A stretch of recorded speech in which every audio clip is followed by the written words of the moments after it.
Hey guys, Ray here, and in this video I'm showing how I went about breaking in the motor on my Kyosho RB6.6 ready set, but the process is pretty much the same for breaking in or cleaning any brushed motor as far as I know. I started by, of course, removing the motor from the car, but keeping the electronics hooked up.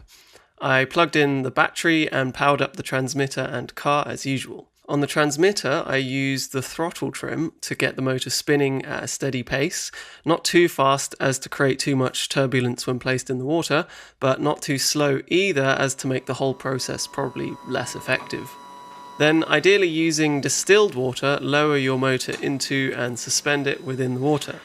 You can then leave it basically until the battery cuts out. You should notice over time the water becoming murky. This is of course any dirt or loose particulate being cleaned out of the motor.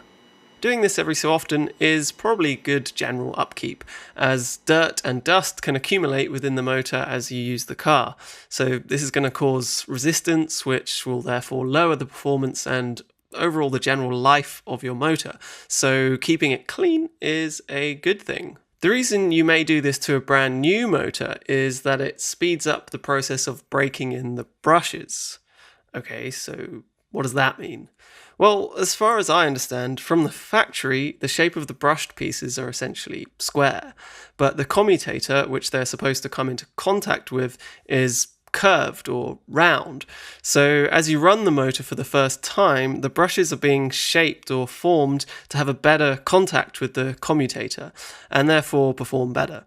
So this is something that is in a sense naturally happening when you run a brushed motor for the first time, but this process will create some residue as well as anything left in the motor from manufacture. So breaking the motor in using water is just going to ensure that in your first run the motor will be running pretty much at its best. At least that's my understanding of it. So once it's done, as you can see, the water isn't quite clear anymore. You can remove the motor from the water and let it dry out.